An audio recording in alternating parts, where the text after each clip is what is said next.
नमस्ते आदाब अर्श। मैं गुरु रहमान अदम्य गुरुकुल से कुछ 3-4-5 दिन गैप हो गया। कुछ व्यक्तिगत कारण थे जिस कारण बस मैं रूबरू नहीं हो पा रहा था। आज से प्रतिदिन मैं रूबरू होऊंगा और 4 तारीख से 4 मई से पूरी फुल फ्लेज 3-3 घंटे का क्लास 3 समय में, यानी कि 10 से 1, फिर 2 से 5, फिर 5 से 8, 3 घंटे का क्लास प्रारंभ होगा। जो अभी फ़िलहाल जब तक सरकार अनुमति नहीं देती है तब तक ऑनलाइन माध्यम से संपूर्ण ऑनलाइन की सामग्री बोर्ड सारी की सारी व्यवस्था कर दी गई है, जिसके लिए आप लोग को आपको Rahman M civil service YouTube channel को सब्सक्राइब करना है। मैं बता दूं, एक बहुत महत्वपूर्ण बातें बता दूं आपको कि पता नहीं क्यों ये जो मैंने पुराण में पढ़ा है, पुराण में के बारे में अध्ययन करने के क्रम में आप देखिएगा कि पुराण के बारे में, पुराण के 5 लक्षण के बारे में चर्चा की गई है। पुराण में नहीं है, ये उसकी चर्चा की गई है अमर सिंह की रचना अमर कोश में। और अमर कोश को जिसको विश्व कोश माना जाता है, और उसमें कहा गया है कि 4 युग आया है, सतयुग, त्रेता, द्वापर, कलयुग। और 4 युग आया है और प्रत्येक युग में परिवर्तन होता रहा है और उस युग को व्यवस्थित करने का काम प्रकृति के द्वारा होता रहा है।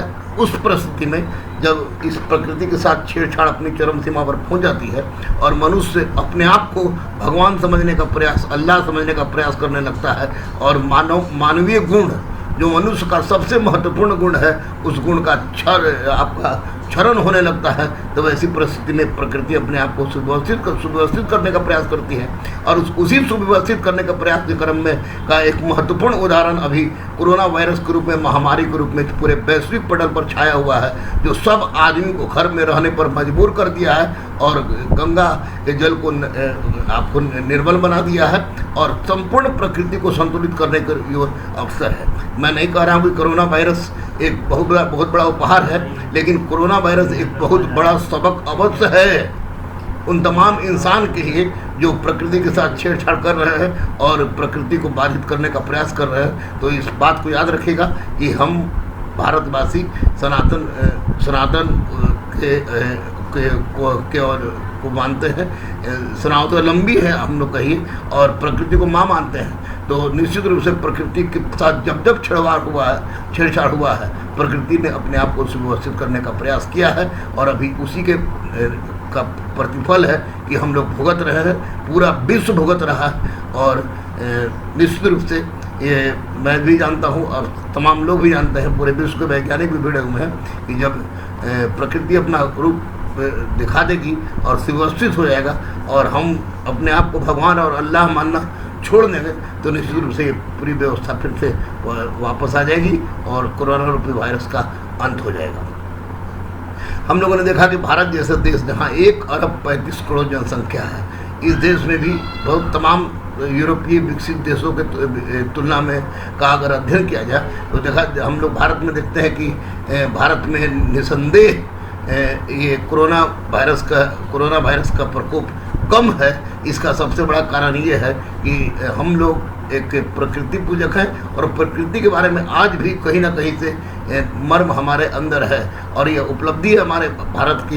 इसके लिए भारत माँ को हम सैल्यूट करते हैं, भारतवासियों को सैल्यूट करते हैं और तमाम पुलिस वालों को, नर्सों को, आपको जो वार्ड बॉय है उनको, डॉक्टर्स को, जो स्वयंसेवी संगठनों को, तमाम लोगों को जो मानवीय गुण से ओतप्रोत होकर इस विषम परिस्थिति में अपनी जान का परवाह किए बिना लोगों को बचाने के लिए ललायित हैं और संघर्ष कर रहे हैं, उन्हें सैल्यूट करता है गुरु रहमान इस अदम्य गुरुकुल के प्लेटफॉर्म से। निसंदेह आज के दौर में चाहे वो अरबपति हो, खरबपति हो, करोड़पति हो, लाखपति हो, हजारपति हो या 100 रुपये कमाने वाला हर व्यक्ति परेशान है और पूरे विश्व स्तर पर परेशानी है। और निश्चित रूप से इस महामारी के समाप्ति के पश्चात परेशानी बढ़ेगी, क्योंकि आर्थिक मंदी हुआ है और यह आर्थिक मंदी 1929-30 के आर्थिक मंदी से भी अधिक भयावह है, तो अतः स्वाभाविक है इसका प्रभाव पड़ेगा।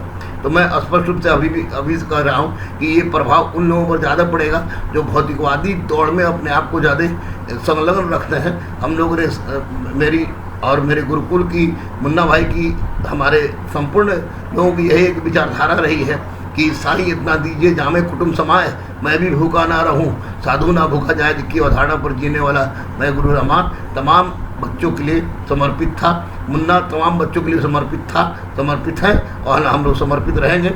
और इसलिए आप लोग के लिए ऑनलाइन क्लास की व्यवस्था 3 घंटे का 3 अलग अलग टीचरों के द्वारा करने हम लोग जा रहे हैं।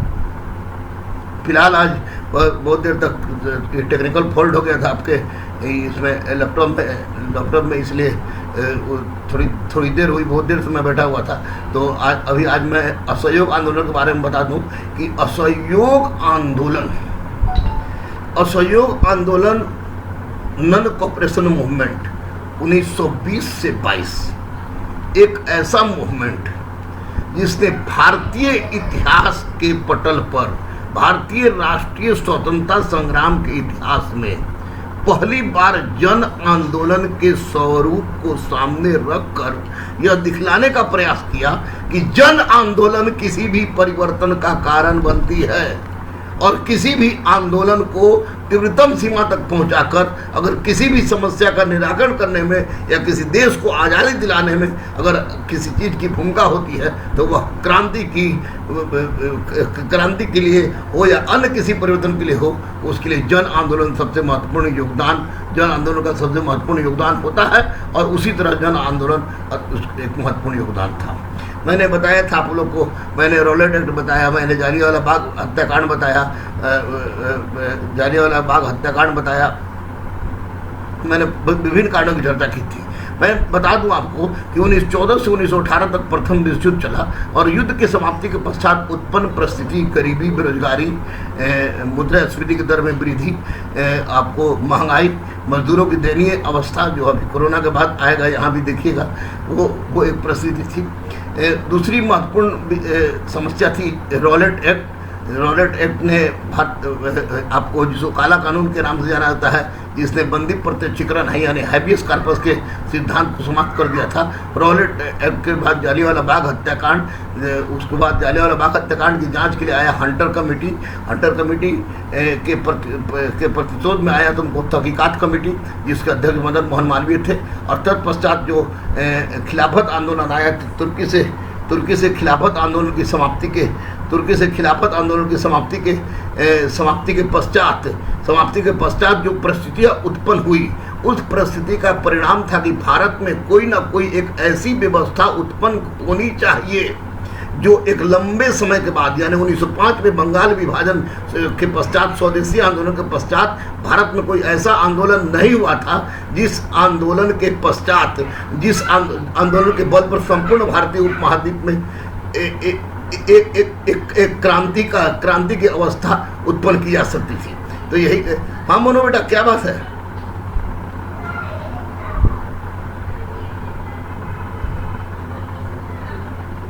बुक, हाँ बुक ले, हाँ बुक आ गया बेटा, बुक आ गया।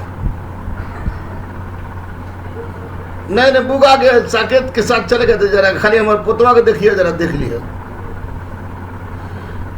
हम बात, थैंक यू बेटा, बात कर लिया तो कर आओ सामने।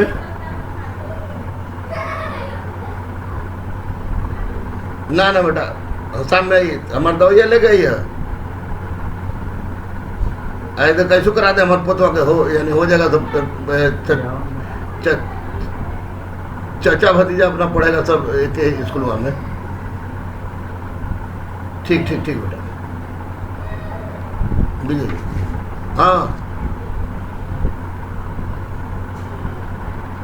लो ना बतिया लो। हाँ तो अभी पौधा का एडमिशन की बात हो रही थी हमारे, इसलिए थोड़ा सा सॉरी फॉर डिस्टर्बेंस। तो मैं बता दूं कि प्रथम विश्व युद्ध की समाप्ति से युद्ध के पश्चात उत्पन्न परिस्थिति और युद्ध के पश्चात उत्पन्न परिस्थिति के पश्चात आपको रॉलेट एक्ट, जालियांवाला बाग हत्याकांड, हंटर कमेटी के पश्चात आप देखिएगा, हंटर कमेटी के पश्चात आपको तहकीकात कमेटी के पश्चात आपको तुर्की के साथ से खिलाफत की परिपाटी को समाप्त कर देना। ये ऐसे कारण थे जो भारत में एक आंदोलन की शुरुआत के क्या इंतजार कर रहे थे, और उसी आंदोलन की शुरुआत के रूप में प्रथम जन आंदोलन भारत में हुआ। असहयोग आंदोलन को मैं बता दूं कि प्रथम जन आंदोलन इसलिए कहा जाता है क्योंकि यह प्रथम जन आंदोलन इसलिए था क्योंकि इसमें मजदूर, किसान, गरीब, अमीर, बूढ़ा, बूढ़ी, जवान, बच्चे, स्त्री, लेडी, लेडा सब के सब शामिल थे। एवं की जनजातियों ने भी पहली बार योगदान दिया था। आप लोग जानते हो कि उराव आंदोलन, ताना भगत आंदोलन जो था, एक महत्वपूर्ण उराव जनजाति थे, उराव जनजातियों ने भी इसमें योगदान दिया था। तो अब इसी के पश्चात अब तय हो गया कि इन सारी अवस्था के पश्चात अब भारत में एक ऐसे आंदोलन की आवश्यकता है जो भारत में जो ब्रिटिश सरकार के विरुद्ध एक आंदोलन खड़ा कर सके। और उसी का परिणाम था कि आप देखिएगा कि 1920 के भारतीय राष्ट्रीय कांग्रेस के विशेष अधिवेशन, जिसकी अध्यक्षता लाला लाजपत राय कर रहे थे, उस अधिवेशन में महात्मा गांधी ने असहयोग आंदोलन से संबंधित प्रस्ताव प्रस्तुत किया। याद रखिएगा 1920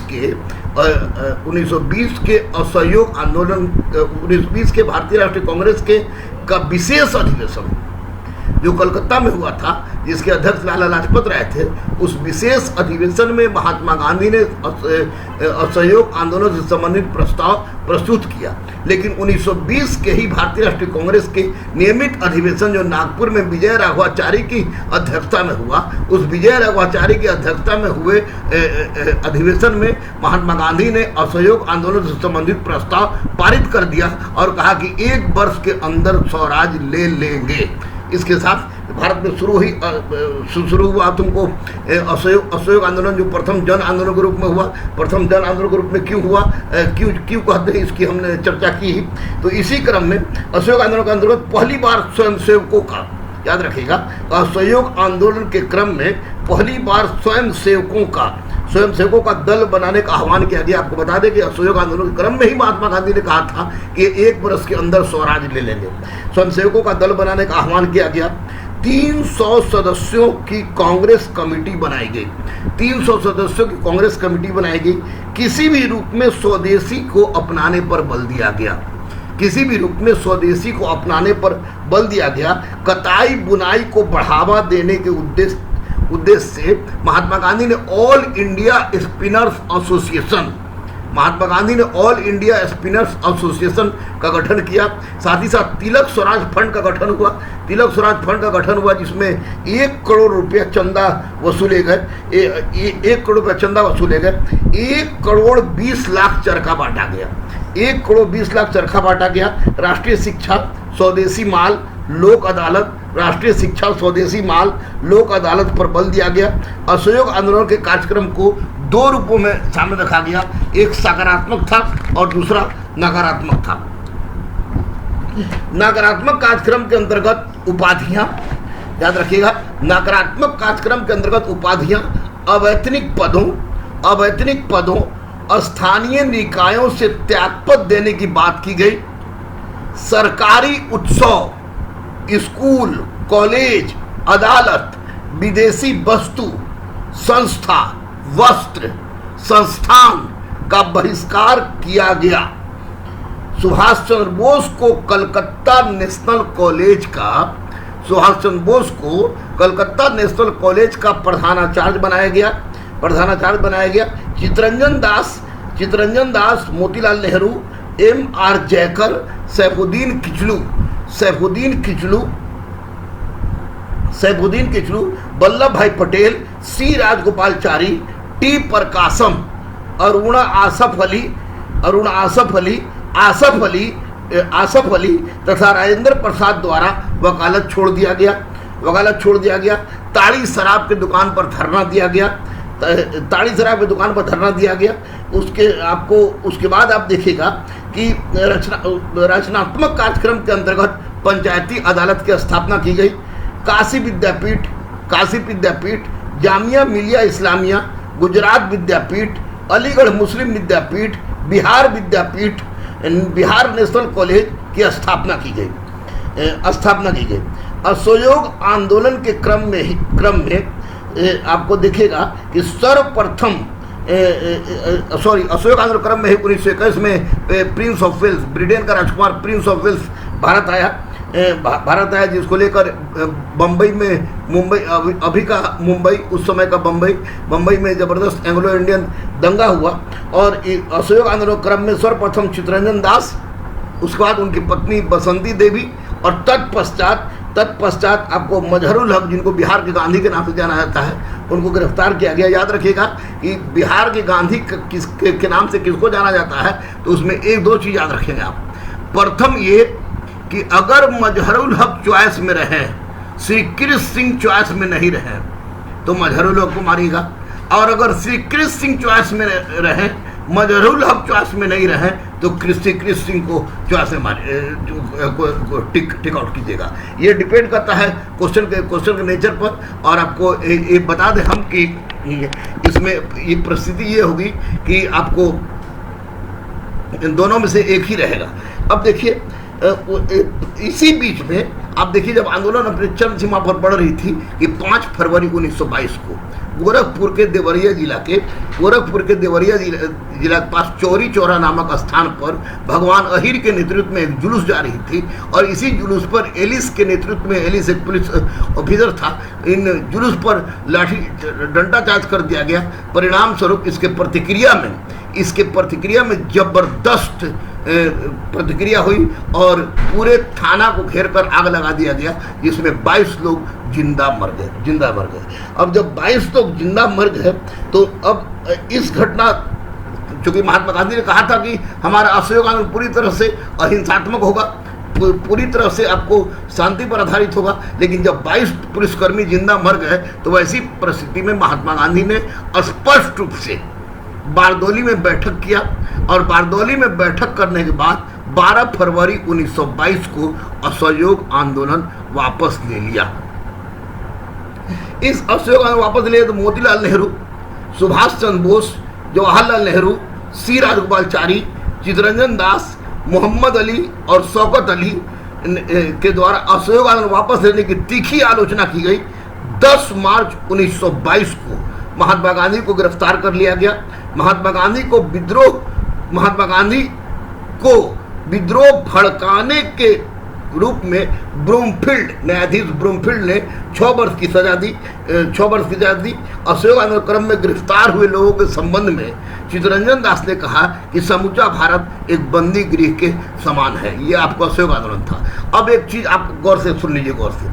सबसे महत्वपूर्ण बात ये कि जब महात्मा गांधी ने असहयोग आंदोलन प्रारंभ करने के पहले यह कहा था कि 1 वर्ष के अंदर स्वराज ले लेंगे, तो इस क्रम में सारे के सारे लोग महात्मा गांधी के साथ जुट गए थे और प्रथम जन आंदोलन बना था, जिसमें खिलाफत आंदोलन को भी महात्मा गांधी ने जोड़ दिया था। इसका उद्देश्य था कि हिंदू मुस्लिम एकता को बढ़ावा दिया जाए, जिसका मदन मोहन मालवीय और मोहम्मद अली जिन्ना ने विरोध किया था।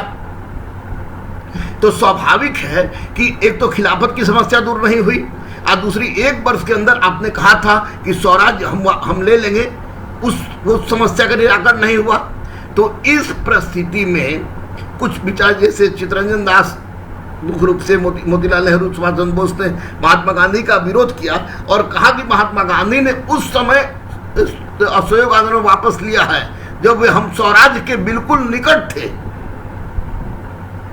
कुछ ने यह भी आरोप लगाया कि महात्मा गांधी ने गुजरात के पूंजीपतियों के दबाव में आकर असहयोग आंदोलन वापस ले लिया, क्योंकि आंदोलन के क्रम में मजदूर हड़ताल पर चले गए थे और मजदूर के हड़ताल पर चल जाने के कारण बस उद्योग धंधा ठप हो गया था। लेकिन आपको मॉडरेट बनना है और you are going to discuss about the history of Hindustan. अब whether the question arise about the Mahatma Gandhi, undoubtedly he was a great person.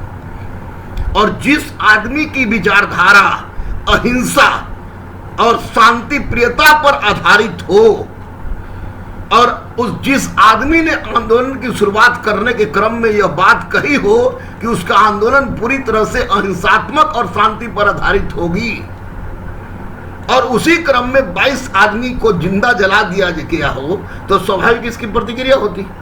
अब प्रतिक्रिया होती, ब्रिटिश सरकार जबरदस्त दमनात्मक नीति का अवलंबन करती। और जब ब्रिटिश सरकार दमनात्मक नीति का अवलंबन करती, तो वैसी परिस्थिति में अगर भविष्य में महात्मा गांधी फिर से कोई आंदोलन की शुरुआत करते, तो वैसी शुरुआत करते तो कोई उनके साथ नहीं जुड़ता, क्योंकि महात्मा गांधी का आंदोलन अहिंसात्मक होता था, इसलिए लोग ज़्यादा से ज़्यादा बेफिक्र होकर जुड़ते थे। एक बात ये थी। दूसरी महत्वपूर्ण बात याद रखिएगा, कोई भी आंदोलन जो जन आंदोलन हो, आज इसमें समाज का हर तबका, गरीब, मजदूर, किसान, बूढ़े, बच्चे, स्त्री, जनजाति, जाति, सारे के सारे लोग अगर भिड़े हुए हों तो निसंदेह वह आंदोलन, जिसमें डेली कमाने और डेली खाने वाली बात अब आप लोग को समझाने की आवश्यकता भी नहीं, तो लॉकडाउन की अवस्था में देख ही लिया है। ये इस ऐसी परिस्थिति में यह आंदोलन लंबे समय तक नहीं चल सकता था। एक समय ऐसा आता जब इस आंदोलन में ठहराव की स्थिति उत्पन्न होती, और जब ठहराव की स्थिति उत्पन्न होती तो स्वाभाविक है कि महात्मा गांधी को स्वयं आंदोलन वापस ले लेना पड़ता, और उसके बाद अगर फिर महात्मा गांधी कभी कोई आंदोलन शुरू करने का प्रयास करते तो वैसी परिस्थिति में अंग्रेज पर कोई फर्क पड़ने वाला नहीं था। लेकिन इतना मैं बता दूं कि 1922 में असहयोग आंदोलन के पश्चात आपको देखिएगा, तो इसी असहयोग आंदोलन के पश्चात शहरी क्षेत्र में वामपंथियों का विकास हुआ, जो वामपंथी आंदोलन क्रम मैंने पढ़ा दिया है। उसके बाद किसान आंदोलन की शुरुआत हुई, उसको भी मैंने बता दिया है। और सबसे महत्वपूर्ण बात यह कि अब असहयोग आंदोलन में चूंकि खिलाफत के प्रश्न ज्यों के त्यों रह गए थे, असहयोग आंदोलन के पश्चात आप देखिएगा तो आपको एक महत्वपूर्ण बात के रूप में सांप्रदायिकता का भी विकास हुआ, जो कि जिसकी परिणति 1924 में हुई, जब मोहम्मद अली जिन्ना 1924 के भारतीय राष्ट्रीय कांग्रेस के बेलगांव अधिवेशन में, जिसमें महात्मा गांधी ने पहली और अंतिम बार भारतीय राष्ट्रीय कांग्रेस की अध्यक्षता की थी, उसी समय मोहम्मद अली जिन्ना ने अपने आप को पूरी तरह से हमेशा के लिए कांग्रेस से अलग कर लिया। एक बात थी। और जिसकी परिणति के रूप में आप देखिएगा कि जिसकी परिणति के रूप में आपको 1925 में आपको एक जबरदस्त कानपुर में एक सांप्रदायिक दंगा हुआ। इस सांप्रदायिक दंगा का ही परिणाम था, इस सांप्रदायिक दंगा का ही परिणाम था। आपको देखिएगा 1925 में सांप्रदायिक दंगा का परिणाम था कि आपको गणेश संगर विद्यार्थी जो प्रताप पत्रिका के संपादक थे वे मारे गए। लेकिन 1925 में ही आपको एक महत्वपूर्ण बात हुई कि 1925 में आपको सत्यभक्त के द्वारा भारत के कानपुर में डी पांडे होगा बेटा, भारत के कानपुर में भारतीय कम्युनिस्ट पार्टी की स्थापना की गई। उसके बाद आपको देखिएगा 1925 में हो गया, तो 1925 के बाद 1926 में आपको देखेंगे तो 1926 में वामपंथियों के प्रभाव के परिणाम स्वरूप 1926 में प्रथम ट्रेड यूनियन एक्ट आया। लेकिन उसके बाद उसके आगे बढ़ने से पहले मैं आपको अब आता हूँ कि 1922 में असहयोग आंदोलन वापस लेने के पश्चात क्या हुई। तो 1922 में असहयोग आंदोलन वापस लेने के पश्चात, क्योंकि 12 फरवरी 1922 को असहयोग आंदोलन वापस ले लिया गया, लेने के पश्चात एक जबरदस्त असंतोष हुआ। सुभाष चंद्र बोस, जवाहरलाल नेहरू, मोतीलाल नेहरू, सी राजगोपालचारी, शौकत अली, मोहम्मद अली के द्वारा कांग्रेस के असहयोग आंदोलन की वापस लेने की घटना की तीव्र आलोचना की गई। और 1919 के आपको मैंने बताया है, अधिनियम पढ़ाने क्रम बताया है कि 1919 के मॉन्टेग्यू चेंसर सुधार में स्पष्ट रूप से कहा गया था कि प्रांतों में द्वैध शासन लागू होगा, एक बात। और दूसरी बात कही गई थी कि उन क्षेत्रों में, यानी कि प्रत्येक 10 वर्ष पर भारत में शासन और शिक्षा के विकास की जांच के उद्देश्य से एक आयोग का गठन किया जाएगा, जो इस बात की जांच करेगा कि उसका कितना जांच हुआ है, कितना जांच नहीं, वो बाद में आया। और एक तो बात आ गई कि आपको 1919 में प्रांतों में द्वैध शासन लागू हुआ, तो द्वैध शासन का मतलब था केंद्रीय विधानसभा और केंद्रीय विधान परिषद। तो अब कांग्रेस का एक वर्ग यह कहने लगा कि वह विधान परिषद के चुनाव में भाग लेगा, जिसके मुख्य रूप से तुमको मोतीलाल नेहरू थे और सुभाष चंद्र बोस थे, चित्तरंजन दास थे, सिराज इकबाल जारी थे, विठल भाई पटेल थे, जयकर थे, तांबे थे, कि चुनाव में भाग लेगा और भाग लेने के पश्चात वह सरकार के कार्यों में रोड़ा उत्पन्न करेगा। इसी उद्देश्य से ये लोग स्वराज पार्टी का गठन करना चाहते थे और 1919 के तहत दिए गए चुनाव में, विधान परिषद चुनाव में भाग लेना चाहते थे। तो जो लोग स्वराज पार्टी के गठन के पक्षधर थे और 1919 के अधिनियम के तहत दिए गए अधिकार के तहत चुनाव लड़ने के पक्षधर थे, परिवर्तन चाह रहे थे, वे परिवर्तनवादी कहलाए, और जो इसका विरोध कर रहे थे वे इसका अपरिवर्तनवादी कहलाए। अपरिवर्तनवादी कहलाए। चित्तरंजन दास, मोतीलाल नेहरू, विठल भाई पटेल, अजमल खान, जयकर, एस तांबे, शौकत अली मोहम्मद अली, ये सारे के सारे लोग परिवर्तनवादी थे और ये परिवर्तन की बात कर रहे थे, और जो अगर ये नहीं इसको छोड़ के होगा वे अपरिवर्तनवादी थे। इसी को लेकर 1922 में भारतीय राष्ट्रीय कांग्रेस का अधिवेशन गया में हुआ, जिसके अध्यक्ष चित्तरंजन दास थे, और चित्तरंजन दास ने स्वराज पार्टी के गठन से संबंधित प्रस्ताव 1922 में प्रस्तुत किया। लेकिन 1922 में जब उन्होंने प्रस्ताव प्रस्तुत किया तो 1922 में यह प्रस्ताव असफल हो गया और चित्तरंजन दास अलग हट गए, और 1923 में चित्तरंजन दास ने इलाहाबाद में अखिल भारतीय कांग्रेस स्वराज पार्टी यानी स्वराज पार्टी का गठन किया 1923 में, जिसके अध्यक्ष चित्तरंजन दास थे और सचिव मोतीलाल नेहरू थे। ये 1923 की बात है।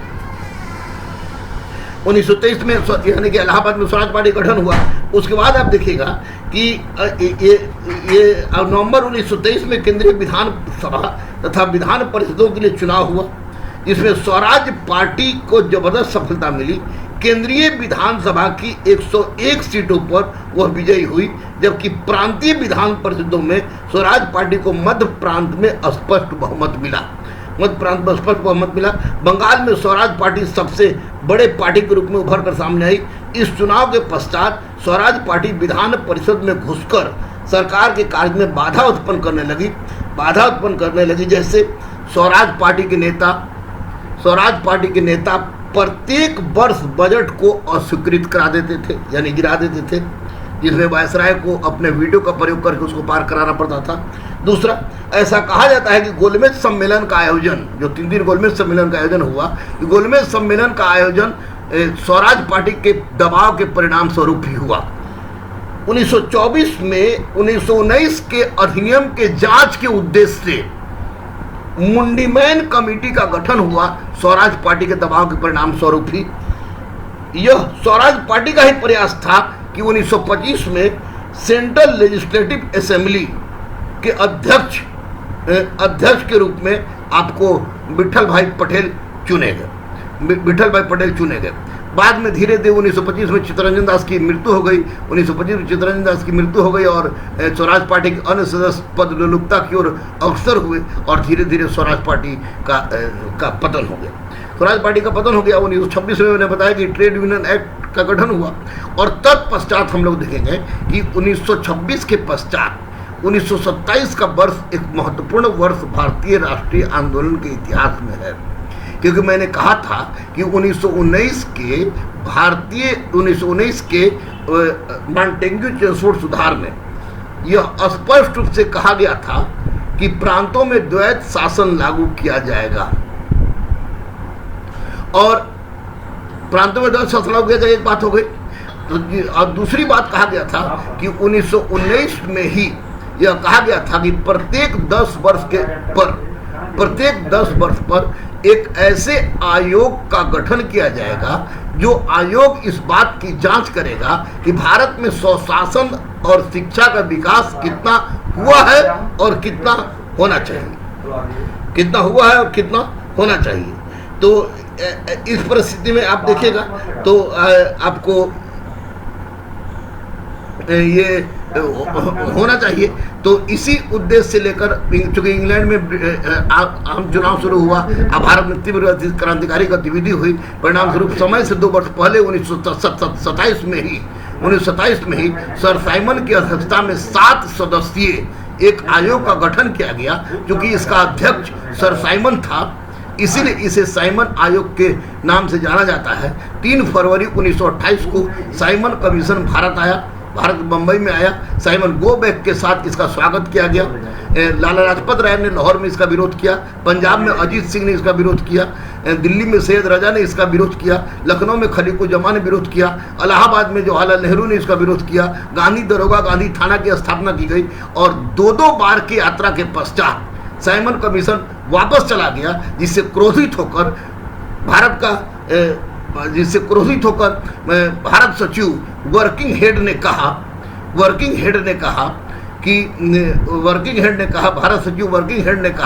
कि अगर भारतीयों को साइमन कमीशन के द्वारा प्रदत्त संविधान स्वीकृत नहीं है, स्वीकार नहीं करना चाह रहे हैं, तो वे अपना संविधान स्वयं बनाएं। शर्त यह है कि उनके द्वारा बनाए गए संविधान का किसी अन्य दल या समुदाय के द्वारा विरोध न हो। और इस चुनौती को स्वीकार किया पंडित मोतीलाल नेहरू ने, और पंडित मोतीलाल नेहरू ने इसी आपको साइमन कमीशन के विरोध के पश्चात तुमको नेहरू रिपोर्ट तैयार किया। तो कल 1928 से लेकर 1934 तक की घटना की हम चर्चा करेंगे। आज 1920 से लेकर 1928 तक की घटना का मैंने चर्चा किया। तो एक बात मैं स्पष्ट रूप से बता दूं मेरे दोस्तों, मेरे बच्चों, जो मेरी बेटियों, मेरे बेटों जो पढ़ रहे हैं, देश क्या पूरा विश्व संकट के स्थिति से गुजर रहा है। हम हिंदू, मुस्लिम, सिख, ईसाई, बैकवर्ड, फॉरवर्ड, SC, ST, मंदिर, मस्जिद, गुरुद्वारा, चर्च की बात करते करते पागल हो गए हैं और पागल हो जाएंगे। मेरे द्वारा लिखे गए सच पोस्ट पर, जो कि मैं सच के रूप में लिखता हूं, जो पोस्ट तो सच के रूप में लिखता हूं, उस पोस्ट पर आपत्तिजनक टिप्पणियां हमारे बच्चे करते हैं, करें, मुझे कोई फर्क नहीं पड़ता है। मुझे कोई फर्क नहीं पड़ता है कि मैं क्या लिख रहा हूं, क्या नहीं लिख रहा हूं। लेकिन मुझे बात ये फर्क जरूर पड़ता है कि मैं भारत माता के पक्ष में जो लिख रहा हूं और जो सच लिख रहा हूं, वह मरते दम तक लिखूंगा। तुम कलम की मार मारो तो या गोली मारो तो, भारत के पक्ष में लिखने की बात जो होगी मैं लिखूंगा, लिखता था और लिखता रहूंगा। इस बात को याद रखिएगा। सबसे महत्वपूर्ण बात यह है कि इस समय विश्व संकट के दौर से गुजर रहा है। भारत अछूता नहीं है। हम लोग ऐसे भी, मैं जब से पैदा हुआ, जब से होश आया, तब से ये सुन रहे हैं कि भारत विकासशील देश है, अभी विकासशील देश है, और पता नहीं अब क्या सुनने को मिलेगा। क्योंकि 1929-30 का आर्थिक मंदी अमेरिका का मैं पढ़ाता था, और अब आर्थिक मंदी में देखूंगा। निसंदेह कोरोना वायरस एक महामारी है, जो छूने से संक्रमित बीमारी है, जो छूने से फैलता है। और टीवी पर आप सुनते होंगे कि एक व्यक्ति ने 450 लोगों को यह बीमारी फैलाया है। पुलिस वाले मर रहे हैं, लेकिन फिर भी अड़े हुए हैं। पुलिस वाले बीमार हो रहे हैं कोरोना वायरस से और वापस आते हैं तो फिर वो ड्यूटी पर तैनात होते हैं। नर्स बेचारी बीमार होती है, ठीक होती है, फिर वो आती है। आपने देखा होगा कि पूजा कुमारी नामक एक लड़की जो आपके गुरुकुल की ही है, अदम्य गुरुकुल की ही है, दबंग 2 बैच की, जिसमें प्रियंका थी, पूजा थी, नुसरत थी, वो बच्ची अपने छोटी सी बच्ची को गोद में लेकर ड्यूटी कर रही। से आपको गुप्तेश्वर भैया ने भी बात किया। तो स्वाभाविक है कि ये उसका कर्तव्य, वो अपने कर्तव्य का निर्वहन कर रही है। वास्तविक देशभक्त है, वास्तविक देशभक्त हुए पुलिस वाले जो सोशल डिसेंटिंग की बात कर रहे हैं, जो कह रहे हैं कि अलग रहिए, आपस में भीड़ मत लगाइए, वे देशभक्त है, वे नर्स देशभक्त है, वे वार्ड बॉय देशभक्त है, वे डॉक्टर देशभक्त है। क्या वे मरने के लिए, यानी कि हम लोग अपना छिछोरापन करें, रोड पर मटरगश्ती करें और उन लोगों को मरने के लिए छोड़ दें? शर्म आनी चाहिए हम भारतीयों को। भारत एक गुलदस्ता है, और इस गुलदस्ता के देश में जहां हिंदू, मुस्लिम, सिख, ईसाई आपस में मिलकर हर संकट से संकट की घड़ी और खुशी से खुशी की घड़ी में लड़ते रहे हैं तो भी, और किसी भी परिस्थिति में आई है तो भारत के लिए लड़ते रहे हैं, मरते रहे हैं। चाहे चंद्रशेखर आजाद हो, भगत सिंह हो, बटुकेश्वर दत्त हो, राजगुरु हो, सुखदेव हो, अशफाकुल्ला हो, हामिद हो, कोई भी हो, यह देश हमारा एक गुलदस्ता है और इस देश को बनाना हमारा कर्तव्य है। और इस संकट के बेला में सामाजिक दूरी बनाए रखना, कितने बदनसीब हैं हम लोग, थोड़ी सी भी समझ में नहीं आ रही है। सोचना चाहिए कि जिस सनातन की, जिस इस्लाम की, जिस क्रिश्चियनिटी की भाड़ में जाए। आपको बता दें कि 6232 धर्म है भारत में, 6232 संप्रदाय है मेरे भाई। हम लोग 4-5 को याद रखते हैं, हिंदू मुस्लिम सिख ईसाई आपस में भाई भाई यार ओल्ड ढोल की बात करते हैं। 6232 संप्रदाय है। अरे एकमात्र संप्रदाय जिस पर मैं विश्वास करता हूं, एकमात्र धर्म जिस पर मैं विश्वास करता हूं, और किसी माई के लाल की ताकत नहीं है कि मेरे विश्वास को डिगा सके या कह सके कि गलत है, वह है एकमात्र धर्म इंसानियत की धर्म, इंसान की धर्म, मनुष्यता के धर्म। आप एक बात बताइए, सारा का सारा ग्रंथ कहता है कि मनुष्य की सेवा। हमारे स्वामी विवेकानंद, इनको मैं अपना आदर्श मानता हूं। अब पूरे दुनिया, भारत के लोग तो लगभग स्वामी विवेकानंद को आदर्श मानते ही हैं। वे स्वामी विवेकानंद कहा करते थे कि मैं उस प्रभु का सेवक हूं जिसे अज्ञानी लोग मनुष्य समझते हैं। और आज कितना बड़ा दुर्भाग्य है हमारे और आपके लिए कि आज मनुष्य का मनुष्य से दुराव की बात हो रही है, एक साथ होने की बात नहीं हो रही है। क्या ये हमारे लिए बदकिस्मती की बात नहीं है? जिस गंगा की स्वच्छता के लिए सरकार ने कौन कौन सी योजना बनाई, नमामि गंगा, कौन योजना, करोड़ों अरबों रुपया खर्चा हो गया, फिर भी गंगा हमारी निर्मल नहीं हुई। और आज प्रकृति ने अपना रूप दिखाया और गंगा का जल पीने लायक हो गया। जो विलुप्त होने वाले प्रजाति जीव जंतु के समाप्त हो रहे थे, आज बड़े बड़े महानगरों पर रोड पर दौड़ते हुए नजर आ रहे हैं। आज मुझे देखकर आश्चर्य हुआ राजस्थान की बात की एक स्कूल में नो मोर, आपको सोशल डिस्टेंस का पालन करते हुए ईश्वर ने दिखाया, हमको बुद्धि देने का प्रयास कर रहा है ईश्वर कि देखो, सीखो, तुम जानवर से भी बदतर हो गए थे और यही कारण है कि हमने इस तरह का रूप दिखाया है। और वे नो मोर किनारे करके बैठे हुए, तो अद्भुत सीन लगा। कहीं मगरमच्छ रोड पर चला रहा है, कहीं नीलगाय रोड पर दौड़ रही है, कहीं अजीब सा पेंगुइन था, अजीब सा वो रोड पर चलाया, कभी कुछ। ऐसे नहीं चलेगा मेरे दोस्तों, ऐसे नहीं चलेगा।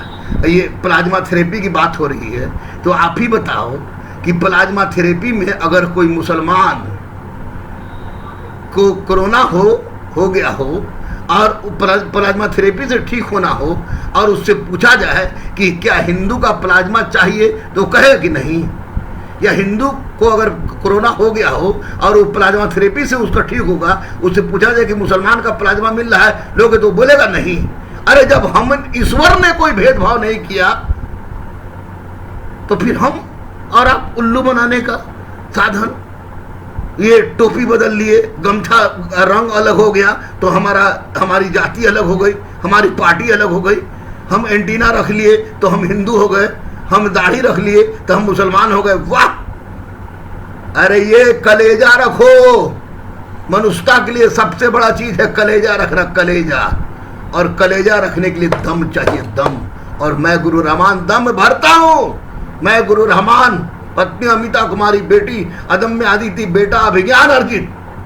आजा के पता लगा लो स्कूल में हमारी बेटी और बेटा का कि किस तरह मैंने मनुष्यता का परिभाषा दिया है और किस तरह जाति धर्म को लात मार के किनारे करके मैंने इंसानियत की परिभाषा को परिभाषित करने का प्रयास किया है और करता रहूंगा। अगर मैं लिखता हूं कि फलाने ने इतना फैला दिया, तो क्या मैं किसी मुस्लिम और हिंदू का विरोध कर रहा हूं? पढ़ाने के क्रम में कभी कोई गरीब मेरे पास आता है और कहता है कि मैं गरीब हूं, तो मैं पूछता हूं कि तुम किस जाति और किस धर्म का है?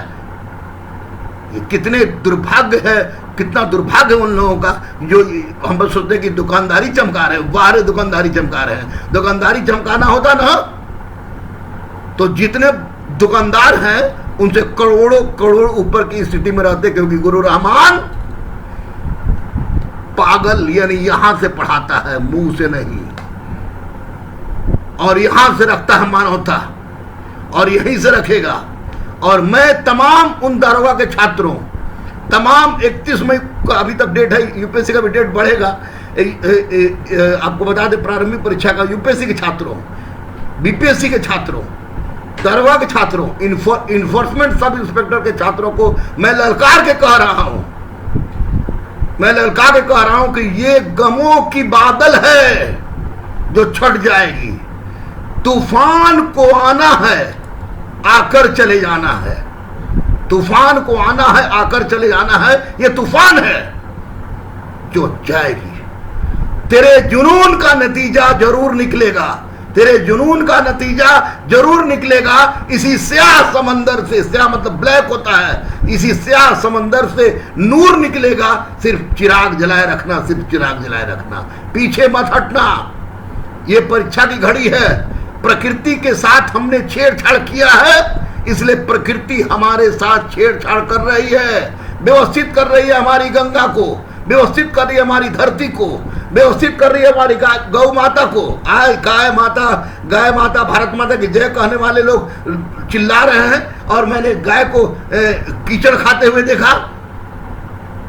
जितनी क्षमता थी, मैं और गुरुकुल का शिष्य है मनोरंजन वो मिल के हम लोग प्रयास किए, जितनी क्षमता थी, जितने जो छात्र थे जो फंस गए थे, जितनी क्षमता यथाशक्ति यथा भक्ति वाला काम मैंने किया। अरे भाई, मंदिर, मस्जिद, गुरुद्वारा, चर्च सब संकट की घड़ी में बंद हो गई ना। कहीं से कुछ नहीं मिलने वाला है। अगर मिलने वाला है तो सिर्फ इस चीज से मिलने वाला है कि एक गरीब की मदद करो, किसी को भूखे मत सोने दो, किसी को भूखे मत सोने दो, किसी को भूखे मत सोने दो, चाहे वो आदमी हो या जानवर हो। याद रखना, यही तुम्हारा धर्म है, यही समय की मांग है। इसी को प्रकृति मानती है, और इसीलिए हम प्रकृति को मां कहते हैं, क्योंकि प्रकृति अपना रूप और रंग दिखाने के लिए किसी को ना बैकवर्ड देखती है, ना फॉरवर्ड देखती है, ना एससी देखती है, ना एसटी देखती है, ना हिंदू देखती है, ना मुस्लिम देखती है, ना सिख देखती है, ना ईसाई देखती है, ना गोरा देखती है, ना काला देखती है। जब प्रकृति मां होकर हमारी इस तरह की बात नहीं देखती, भारत मां होकर इस तरह की हमारी बात नहीं देखती, गाय मां होकर हमारी इस तरह की बात नहीं देखती, धरती मां होकर इस तरह की बात नहीं देखती, गंगा मां होकर इस तरह की बात नहीं देखती, नदी मां होकर इस तरह की बात नहीं देखती, तो तथाकथित हम और आप कौन होते हैं परिभाषित करने वाले कि हम फलाना है, वो फलाना, वो टिकाना, वो फलाना, लंद फंद, ये नौटंकी बाजी।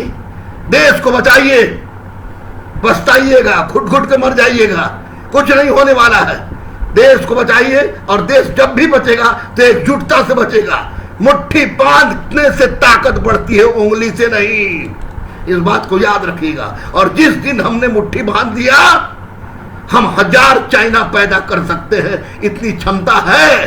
क्योंकि याद मत भूलिएगा कि अंग्रेजों के आने के पहले हम आत्मनिर्भर थे, चाहे खेती में हो, चाहे उद्योग में हो, कुटीर उद्योग हो, हस्तकला उद्योग हो, किसी भी क्षेत्र में आत्मनिर्भर थे। हम कोई व्यापारिक क्रियाकलाप नहीं करते थे, प्लेन नहीं था, ट्रेन नहीं था, समुद्र यात्रा नहीं करते थे हम, लेकिन आत्मनिर्भर थे। और एक भी आदमी गरीब से गरीबी में भूखे पेट नहीं मरता था।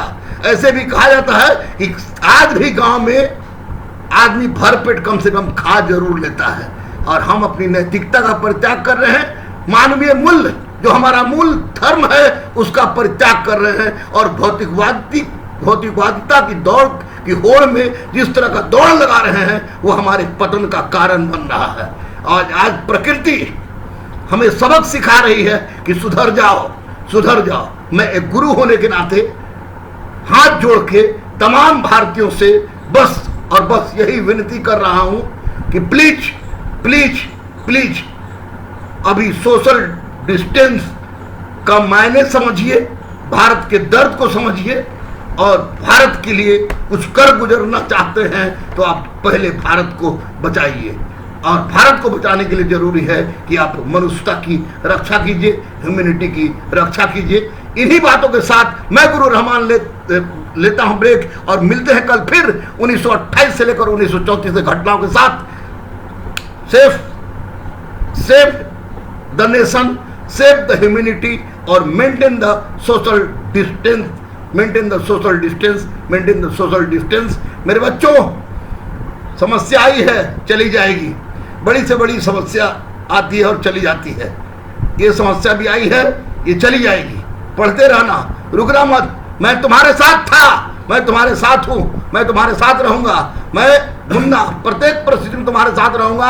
अगर बोरा पर बैठा के पढ़ाना होगा तो भी पढ़ाएंगे, लेकिन पीछे मत हटना, क्योंकि जरूरत है, तुम्हारी जरूरत है। और अभी वक्त आ गया है कि भुला जाए हम लोग हिंदू, मुस्लिम, सिख, ईसाई, बैकवर्ड, फॉरवर्ड, SC, ST और दिखा दे मनुष्यता और इंसानियत की चाह। इसी में है हिंदुस्तान की इज्जत। और भारत माता की जय के साथ मैं ले रहा हूं विदा आपसे। जय हिंद, जय भारत, भारत माता की जय। कम से कम 2 गज की दूरी बनाने की बात माननीय प्रधानमंत्री नरेंद्र मोदी जी ने कहा है, उसको मेंटेन कीजिए और कोशिश कीजिए कि हम मनुष्यता की रक्षा करें। और हर 3 महीना पर मैं ब्लड देते आया हूं, इसलिए 45 बार ब्लड मैंने दे दिया।